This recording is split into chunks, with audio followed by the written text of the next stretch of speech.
Jadi, video ini dibuat untuk memenuhi tugas mata kuliah Dasar-Dasar Matematika, Prodi Matematika, Fakultas Matematika dan Ilmu Pengetahuan Universitas Negeri Semarang. Nah, pada kesempatan kali ini kita akan membahas mengenai salah satu materi di Dasar-Dasar Matematika. Nah, kira-kira apa ya materinya? Yap, benar. Materi yang akan kita bahas pada kesempatan kali ini adalah materi logika. Tapi sebelum lebih lanjut, izinkan kami untuk memperkenalkan diri terlebih dahulu. Perkenalkan, kami dari kelompok 2, Rombel 1, Prodi Matematika, Fakultas Matematika dan Ilmu Pengetahuan Universitas Negeri Semarang. Dengan anggota saya sendiri yaitu Reva Julia Putri Widiana dengan NIM 2404030005 dan rekan-rekan saya. Perkenalkan, nama saya Alif Diana Sana dengan NIM 2404030011.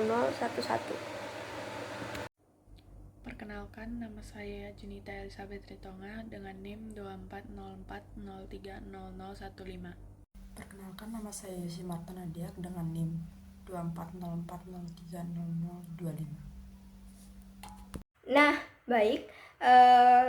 Setelah kita memperkenalkan diri, mari kita lanjut ke materi selanjutnya, yaitu pendahuluan. Pada bab pendahuluan, logika matematika adalah cabang ilmu matematika yang mempelajari tentang bagaimana mengambil suatu kesimpulan dari kondisi tertentu. Penarikan kesimpulan adalah proses menentukan kebenaran suatu pernyataan berdasarkan pernyataan lain yang diketahui kebenarannya.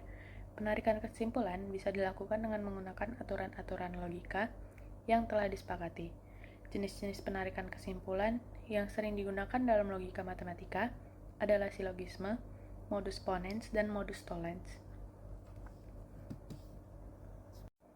Berikut adalah tabel aturan penarikan kesimpulan. Sebagai contoh penerapan dalam kehidupan sehari-hari, yang pertama, korupsi adalah perbuatan tidak jujur. Merupakan pernyataan yang menyatakan bahwa korupsi bukanlah hal yang baik dan harus segera dibasmi. Korupsi adalah pengambilan uang yang bukan haknya atau penyelewengan uang negara yang diniatkan untuk kebutuhan pribadi oknum-oknum tertentu.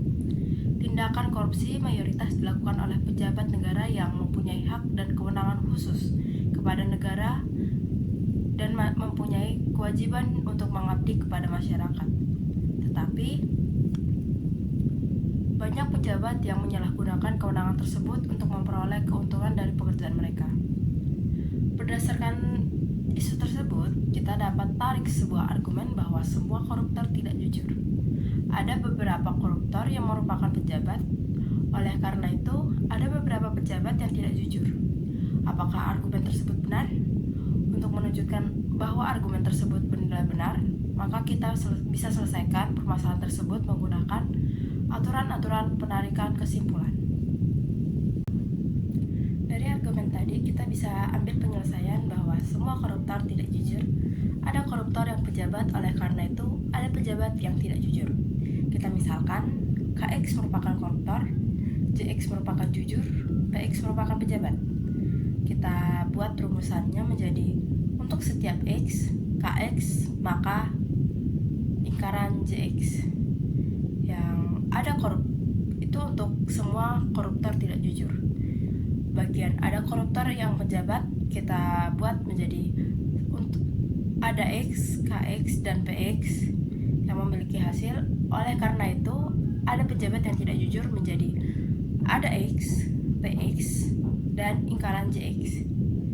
Kita ganti X menjadi A. Yang pertama kita gunakan yang nomor 2, ada X, KX, dan PX. Kita gunakan instalasi khusus menjadi KA dan PA. Yang keempat, kita ambil dari nomor 1 menggunakan instalasi umum KA maka lingkaran JA. Yang kelima, kita simplikasikan yang nomor 3 menjadi PA. Yang keenam, kita simplikasikan yang ketiga menjadi KA. Yang ketujuh, kita gunakan modus ponens pada nomor 6 dan 4 dan 6 menjadi lingkaran JA. Yang ke-8, kita gunakan konjugasi pada 5 dan 6 menjadi PA dan lingkaran JA. Kita ambil kesimpulannya menjadi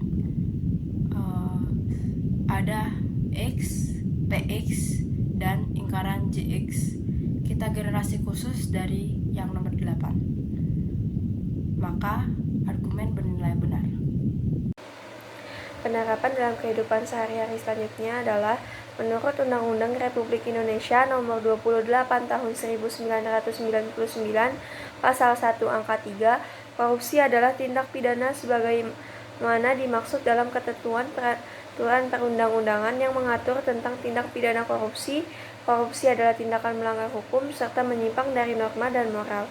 Orang yang melanggar hukum harus mendapatkan ganjaran yang setimpal dengan yang dilakukannya, seperti yang telah diatur dalam Undang-Undang Dasar bahwa pelanggar hukum harus mendapatkan sanksi seperti pidana penjara, pidana mati, dan lain-lainnya. Berdasarkan isu tersebut, kita dapat tarik sebuah argumen bahwa semua koruptor adalah pelanggar hukum. Setiap pelanggar hukum harus dipenjara. Oleh karena itu, semua koruptor harus dipenjara. Apakah argumen tersebut bernilai benar?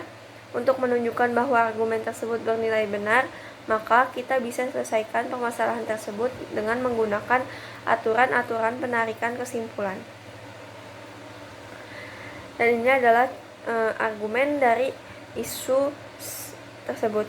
Semua koruptor adalah pelanggar hukum harus dipenjara. Oleh karena itu, semua koruptor harus dipenjara. Dan dapat dimisalkan koruptor sebagai KX, pelanggar hukum sebagai HX, dan dipenjara sebagai PX. Selanjutnya, langkah penyelesaian yang pertama untuk setiap KX maka HX, yang kedua untuk setiap HX maka PX, maka kesimpulannya untuk setiap KX maka PX. Dan untuk yang nomor 3, itu nomor 2-nya di instalasi umum, maka akan menjadi HA maka PA. Lalu untuk yang nomor 4, kita akan menginstalasi umum pada nomor 1, maka akan menjadi KA maka HA. Untuk yang nomor 5, kita akan silogisme nomor 4 dan 3, lalu akan menjadi KA maka PA.